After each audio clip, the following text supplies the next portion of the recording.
तो आप सभी को नमस्ते प्रणाम। मैं आपका अपना ठाकुर प्रखर सिंह और रात के 10 बज चुके हैं और कहानी का जो सिलसिला है बदस्तूर जारी है। आज की कहानी की बात करूं तो आज की कहानी पंजाब की है। पंजाब में एक जगह है भटिंडा और इसी भटिंडा में एक मिलिट्री स्टेशन है जिसे भटिंडा मिलिट्री स्टेशन कहते हैं। दरअसल जब हमारा देश अंग्रेज़ों का गुलाम था, यानी जब हम लोगों के ऊपर ब्रिटिश गवर्नमेंट की हुकूमत थी, और साल 1942 यानी 1942 में जब सेकेंड वर्ल्ड वार चल रहा था, यानी द्वितीय विश्व युद्ध, तो उस टाइम अंग्रेज़ों की यहाँ पे गवर्नमेंट थी, यहाँ पे हुकूमत थी। तो न चाहते हुए भी हम लोगों को इस द्वितीय विश्व युद्ध की आग में हमारे भारत के सैनिकों को, हमारे भारत के जवानों को कूदना पड़ा। हालांकि इसमें कुछ इंटरनल लोग भी शामिल थे। उनका मानना था कि हम अंग्रेज़ों की मदद करेंगे तो फिर अंग्रेज़ इसके बदले हमें आज़ादी दे देंगे, हमें मुक्त कर देंगे। तो इन्हीं सब चक्करों में फिर एक मिलिट्री स्टेशन की स्थापना हुई और जिसका नाम रखा गया भटिंडा मिलिट्री स्टेशन। बहरहाल विश्व युद्ध हुआ, उसका परिणाम जो भी हुआ वो सब आपके सामने है। धीरे धीरे साल बीता, 1947 आया, हमारा देश आज़ाद हुआ और आज़ादी के पहले से लेकर अब तक इस भटिंडा मिलिट्री स्टेशन ने अपना जज्बा, अपना रुतबा आज भी कायम कर रखा है।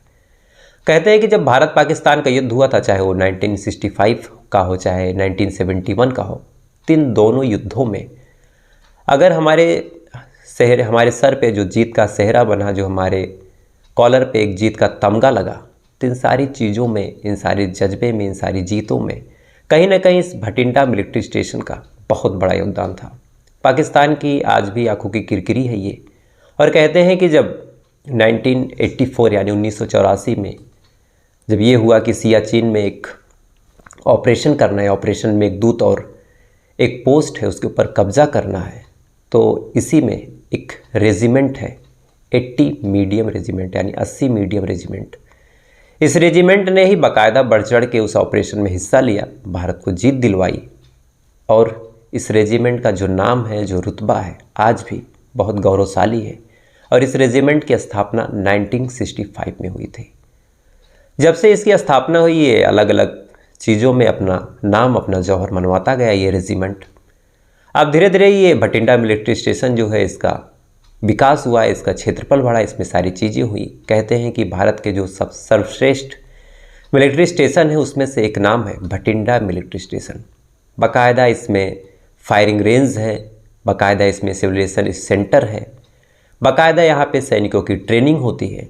इसमें कुछ रिटायर्ड ऑफिसर, कुछ रिटायर्ड कॉप्स, कुछ सैनिकों के घर, कुछ ऐसे लोग जो बाकायदा मोटिवेट कर सकते हैं, इन सारे लोगों के घर हैं। बाकायदा ये जो पश्चिमी सीमा है, हमारे देश की जो पश्चिमी सीमा है, उसकी सुरक्षा में सबसे बड़ा अगर योगदान माना जाता है तो इस भटिंडा मिलिट्री स्टेशन का ही माना जाता है। आए दिन यहाँ पे ट्रेनिंग होती है, आए दिन यहाँ पे नए नए लोग आते हैं, कई लोगों का सपना होता है।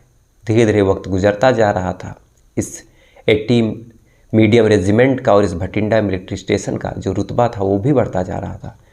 सारी चीज़ें ठीक चल रही थी, लेकिन इसी बीच एक तारीख आती है, 12 अप्रैल साल 2023। 12 अप्रैल साल 2023 को सुबह लगभग 4:30 बजे अचानक से इसी 80 मीडियम रेजिमेंट में एक मेस है और ऐसी मेस के पास गोलियों की तड़तड़ाहट की आवाज़ आती है। अब सुबह सुबह गोलियों की तड़तड़ाहट की आवाज़, ना ही कोई अभी इस समय ट्रेनिंग चल रही थी, ना ही कोई परेड थी, ना ही कोई रिहर्सल थी। तो फ़ौरन जो अदर लोग थे फ़ौरन जागते हैं, सारे सिपाही जागते हैं, अपने अपने असलहों को, अपने अपने सामानों को लेते हुए फ़ौरन उस जगह पे भाग के पहुंचते हैं। तो देखते हैं कि उस जगह से कई लोग भाग रहे हैं, खासकर कई सैनिक भाग रहे हैं। भाग के वो अपने इस आला मुकाम के, जो आला दर्जे के अफसर थे, उनके पास आ रहे थे। अब अपने सीनियर को देखते हैं तो फ़ौरन सैल्यूट करते हैं। सैल्यूट करने के बाद सारे लोग टिकते हैं वहाँ पे, और टिकने के बाद फिर पूछते हैं कि क्या हुआ। तो ये बताते हैं कि साहब 2 लोग आए थे, अचानक से उनके हाथ में कुल्हाड़ी थी, हम लोग सो रहे थे, कुल्हाड़ी थी, उनके पास राइफ़ल थी और उस राइफ़ल से उन्होंने गोलीबारी शुरू कर दी, कुल्हाड़ी से वार करना शुरू कर दिया। कमरा बंद था, लाइट बंद थी, अंधेरा था, हम लोग कुछ देख नहीं पाए और शायद हमारे कुछ जवान हैं जो शहीद हो गए हैं। अब आला दर्जे के अफसर जब ये बात सुनते हैं तो मानो एक तो उनका गुस्सा 7वें आसमान पे कि हमारे इतने बड़े मिलिट्री स्टेशन पे हमला हुआ, कोई बाहरी आया, आने के बाद हमारे सैनिकों के ऊपर हमला करता है। फ़ौरन ही जो आला दर्जे के अफसर थे वो कमांड देते हैं कि जितने भी एंट्री और एग्ज़िट हैं उनको बंद कर दिया जाए। ये कमांड देते हैं, फ़ौरन ही हुक्म की तालीम होती है। उसके बाद सारे सीनियर सारे लोग उस जगह पे पहुंचते हैं तो देखते हैं कि 4 जवान जिनके नाम थे सागर, कमलेश, संतोष और योगेश, ये चारों जवान शहीद हो चुके थे। अब इतना बड़ा मामला, इतना बड़ा हादसा कि एक मिलिट्री स्टेशन में कोई 2 लोग आए, आने के बाद फायर करते हैं। फायर करने के बाद 4 जवानों को शहीद करते हैं और शहीद करके फिर वहाँ से भाग जाते हैं। तो ये मामला इतना बड़ा था कि जैसे ही सुबह हुई तो मामला जहाँ जहाँ पहुँचा, चाहे वो गृह मंत्रालय हो, चाहे अलग अलग एजेंसीज़ हों। हालांकि मीडिया को वक्त नहीं था कि इस मामले को दिखाए, चूँकि अतीक का शहजादा मरा था, उसका एनकाउंटर हुआ था। हालांकि इसके बारे में भी अगर मुझे याद रहा लास्ट तक तो कुछ आपको बड़ी डिटेलिंग की बात बताऊंगा। तो किसी ने दिखाया नहीं, लेकिन ये मामला अंदर ही अंदर बहुत तेज़ी से फैला। अब धीरे धीरे पुलिस वाले हों, चाहे आसपास के लोग हों, उन तक भी ये बात पहुंची कि आर्मी स्टेशन में इस तरह से किसी ने हमला किया, 4 जवानों को शहीद किया। तो जाहिर सी बात है, लोगों में भी गुस्सा था, पुलिस वालों में भी गुस्सा था। पुलिस वाले फ़ौरन आसपास के बॉर्डर को सील करते हैं कि कहीं ऐसा ना हो कि जो हमला करने वाला था, चाहे वो आतंकवादी हो, चाहे कोई संगठन का हो, चाहे कोई अलगाववादी हो, सीमा पार करके निकल जाए और फिर पकड़ना मुश्किल हो जाए। अब मिलिट्री वाले अपने आर्मी कैंप में घेराबंदी करते हैं, पुलिस वाले बॉर्डर को सील करते हैं। मामला बड़ा साइलेंटली रखा जाता है कि ज़्यादा किसी को पता भी ना चले। ये सारी चीज़ें चलती रही, जांच पड़ताल होती रही। और फिर जो पुलिस वाले थे, जब वो प्रवेश करना चाहते हैं इस मिलिट्री कैंप में, तो मामले की गंभीरता को देखते हुए जो मिलिट्री के जवान थे वो पुलिस को भी रोक देते हैं कि यहाँ पे आपका काम नहीं है, आप बाहर बाहर चेक कीजिए, बाहर बाहर पता कीजिए, अगर कुछ मिले तो आप हमारी मदद कीजिए, बाकी ये हमारा इंटरनल मैटर है, आप अभी इसमें इंटरफेयर ना कीजिए। पुलिस वाले बाहर बाहर चेक कर रहे थे, जो आर्मी के जवान थे वो अंदर अंदर चेक कर रहे थे। और इसी बीच जैसे ही ये बात इधर उधर थोड़ी बहुत फैली तो 2 प्रतिबंधित संगठन, साफ शब्दों में कहा जाए कि 2 आतंकी संगठन, जिसमें से एक था KTF यानी खालिस्तान टाइगर फोर्स और दूसरा था SFG यानी सिख फॉर जस्टिस, इन दोनों आतंकी संगठनों ने बाकायदा इस हमले की जिम्मेदारी ले ली। इनमें से एक ने कहा कि जो आर्मी है, जो आर्मी के जवान हैं, पंजाब में सिखों को मारते हैं, उनको कत्ल करते हैं, और जो मंदिर में हमला हुआ था उस हमले में इन्हीं आर्मी के जवानों का योगदान था, इन्हीं आर्मी के जवानों ने हमला किया था। और जब तक पंजाब को अलग देश का दर्जा नहीं मिल जाता, यानी जब तक इसको खालिस्तान नहीं बना दिया जाता, खालिस्तानी देश के रूप में घोषित नहीं कर दिया जाता, तब तक हम ऐसे ही आर्मी के जवानों को शहीद करते रहेंगे, तब तक ऐसे ही हम आर्मी के जवानों को मारते रहेंगे। दूसरे वाले ने कहा कि ये जो सैनिक हैं, इनका हमारे पंजाब में कोई काम नहीं है, ये आम जनता को परेशान करते हैं, उनको मारते पीटते हैं, पंजाब की इतनी बड़ी संपत्ति पर इन्होंने कब्जा किया है, तो पंजाब को इस आर्मी कैंप से मुक्त कराने के लिए हमने ये हमला किया। अब एक दिन पहले 4 जवान शहीद हुए, एक दिन बाद 2 अलग अलग संगठनों ने जिम्मेदारी ले ली। तो फिर मामला धीरे धीरे और प्रकाश में आया, जांच पड़ताल और तेज़ी से बढ़ी, चाहे गृह मंत्री हो, चाहे अलग अलग लोग हों, सब इस मामले को बड़ी गंभीरता से लेते हैं। और जो आर्मी के जवान थे, खासकर जो उस टाइम के इन्वेस्टिगेटिंग अफसर थे, फ़ौरन जांच पड़ताल में तेज़ी से जुटते हैं, बॉडी को पोस्टमार्टम के लिए भेजते हैं, पोस्टमार्टम की रिपोर्ट का आने का इंतज़ार करते हैं, साथ ही CCTV कैमरों को खंगालते हैं कि अगर 2 लोग आए थे कुर्ता पैजामा पहन के, तो गए कहाँ से, उनका वेशभूषा क्या था, उनका हुलिया कैसा था, वो दिखने में कैसे थे। लेकिन सबसे हैरान करने वाली बात थी कि जब CCTV कैमरे को खंगालते हैं तो किसी भी कैमरे की किसी भी तस्वीर में कोई भी ऐसा शख्स कैद ही नहीं हुआ जो कुर्ते पैजामे में आया हो, कोई भी ऐसा शख्स कैद ही नहीं हुआ जो तेज़ी से वहाँ से भागता हुआ दिखाई दे। हालांकि वहाँ पे थोड़ा बहुत ब्लाइंड स्पॉट था, लेकिन इतना भी नहीं था कि कोई आदमी वहाँ से भागे, पूरे कैंप को पार करके जाए और जाने के बाद वहाँ से सुरक्षित निकल जाए, ना किसी जवान को पता चले, ना ही किसी कैमरे में कैद हो। तो ये मामला थोड़ा सा, जो आर्मी के जवान थे उनको लगा कि ये मामला तो ऐसे नहीं हो सकता। लेकिन फिर सवाल यही था कि ऐसे नहीं हो सकता तो फिर हुआ कैसे। लिहाजा अब आर्मी के जितने इन्वेस्टिगेटिंग ऑफिसर थे, उस घटनाक्रम के या फिर उस घटनास्थल के आसपास जितने लोग थे और जितने लोग उस टाइम शुरुआत में सुबह सुबह भागते हुए वहाँ से आए थे इस घटना की सूचना देने, उन सबको फिर से तलब करती है। टोटल 12 से 13 जवान थे जो उस टाइम भागते हुए आए थे। उनसे फिर पूछताछ शुरू होती है, उनसे फिर छानबीन शुरू होती है, उनसे फिर कहा जाता है। इधर फिर पता चलता है कि ये सारी चीज़ तो ठीक है। 12 तारीख को ये हमला हुआ था। 19 तारीख को एक राइफ़ल जिसका नाम है INSAS यानी इंसास राइफ़ल और 28 बुलेट्स यानी 28 गोलियां गायब है। यानी 2 दिन पहले या फिर 3 दिन पहले आर्मी की कैंप से एक राइफ़ल का चोरी होना और 3 दिन बाद 4 जवानों का शहीद हो जाना, ये अपने आप में आर्मी के लिए भी बड़ी शर्मनाक बात थी कि उनके कैंप में कोई ऐसा आके चोरी कर रहा है, फिर मर्डर कर रहा है। अब आर्मी वाले जांच पड़ताल करते रहते हैं, इधर पुलिस वाले भी जांच पड़ताल करते रहते हैं। इसी बीच एक और जवान शहीद हो जाता है। अब जब 5वां जवान शहीद हुआ तो मानो आर्मी हो चाहे पुलिस हो, सबके होश भागता कि 4 की तो हम जांच कर रहे थे, 5वां कैसे शहीद हो गया। और उसकी भी जो मौत थी एग्जैक्टली तो मुझे अभी क्लियर पता नहीं है और याद भी नहीं है, लेकिन जहाँ तक मेरी जानकारी है कि उसकी भी मौत गोली लगने से हुई। अब आर्मी का जवान है तो ऐसा भी नहीं था कि कोई आम आदमी है या फिर कोई बूढ़ा व्यक्ति है कि अचानक से उसकी मौत हो गई। एक जवान, उसकी भी मौत। अब जाके आर्मी के जवानों को लगा कि अगर अब जल्द से जल्द इस मामले को सुलझाया नहीं गया तो ये मामला बहुत तेज़ी से वायरल भी होगा। और इस मामले की गंभीरता को देखते हुए कहीं ना कहीं ऐसा लग भी रहा है कि अगर ऐसा सच में खुलासा नहीं हुआ तो बड़ी थू-थू हो जाएगी। इधर अलग अलग आतंकवादी जितने संगठन थे वो भी मजाक उड़ा रहे थे, वो भी मज़े ले रहे थे। इधर आर्मी वाले इस जांच को तेज करते हैं। टोटल 12 तारीख को ये कर्मकांड हुआ था। 14-15 तारीख बीत जाती है। 14-15 तारीख तक बीत गई, ना कोई सबूत ना कोई सुराग। जांच पड़ताल चलती रहती है। लेकिन इसी बीच 14-15 के बीच आर्मी की जो सीवर लाइन थी यानी जो नाली बह रही थी, उसी नाली से एक राइफ़ल मिलती है। फ़ौरन ही उस राइफ़ल को रिकवर किया जाता है। कुछ खोखे थे जो फायर हो चुके थे उसको भी रिकवर किया जाता है, कुछ जिंदा कारतूसें थी उनको रिकवर किया जाता है। और जब उनके सीरियल नंबर को और सारी चीज़ों को मैच किया जाता है तो पता चलता है कि ये तो वही राइफ़ल और ये वही गोलियां हैं जो भी वहाँ के जो ऑफिस है, जो हेडक्वार्टर है, जहाँ पे असलहे वगैरह सबमिट होते हैं, वहाँ से गायब हुए। अब आर्मी को लगा कि इसका जो मतलब है क्लियर है, ये कोई हमला करने वाला बाहरी नहीं है, ये हमला करने वाला कोई इंटरनल ही है।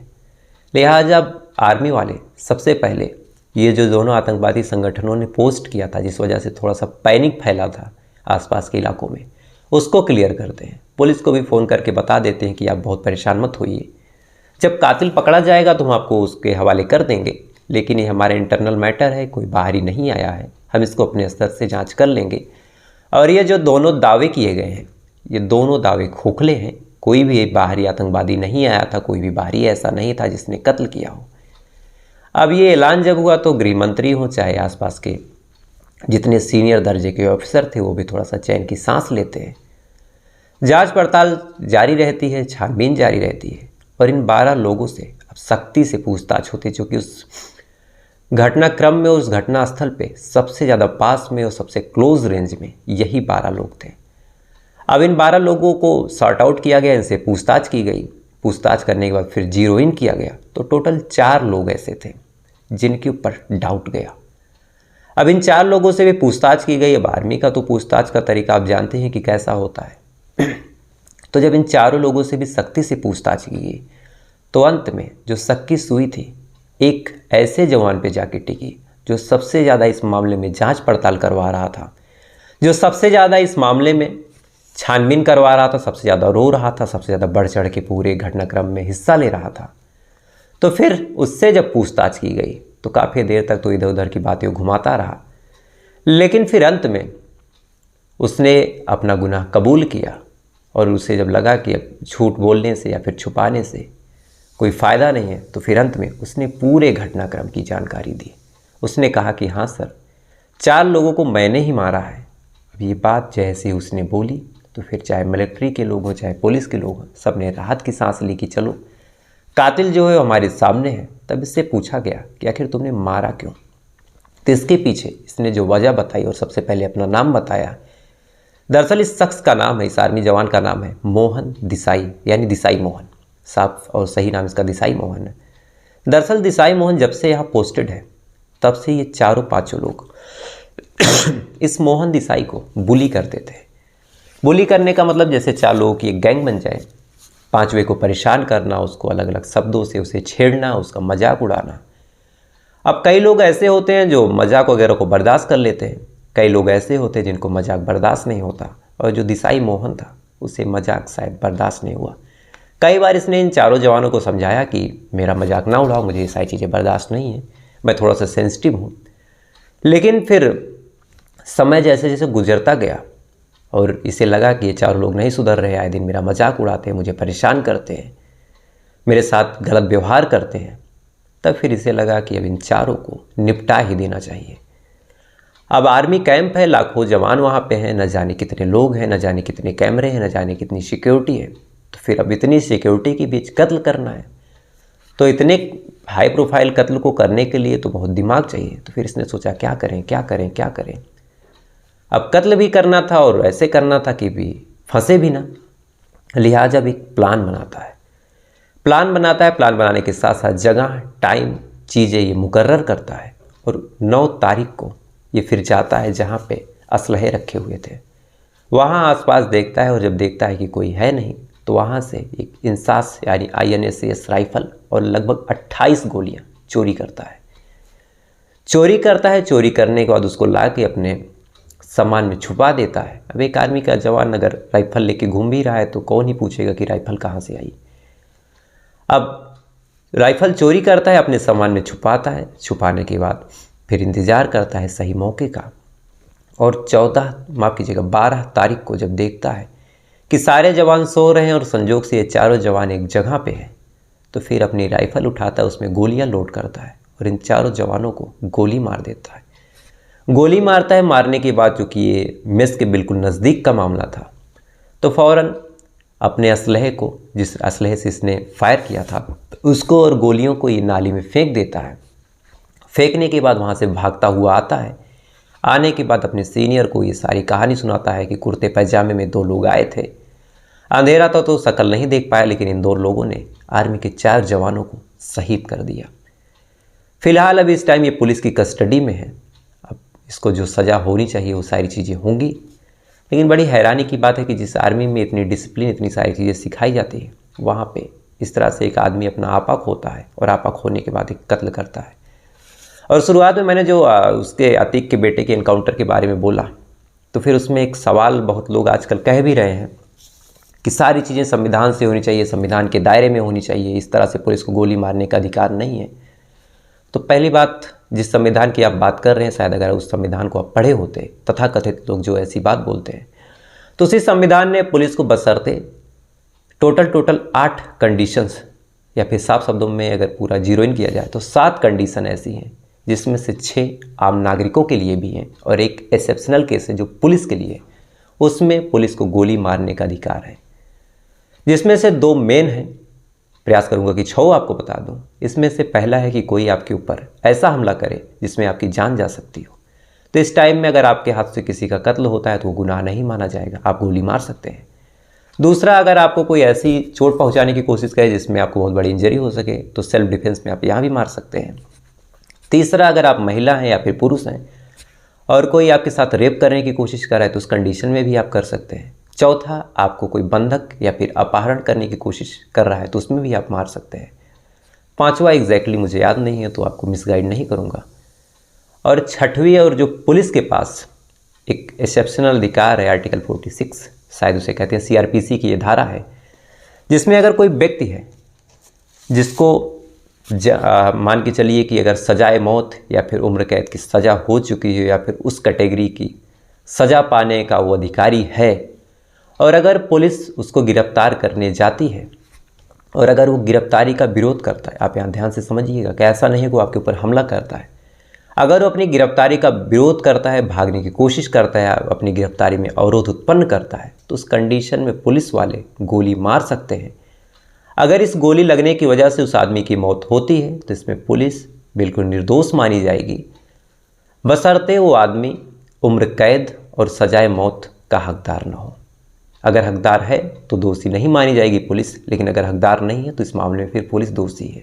यानी rarest of the rare crime अगर उसने किया है और इसमें गोली लगती है, उस आदमी की मौत होती है, तो फिर पुलिस जो है वो बाइज्जत बरी है।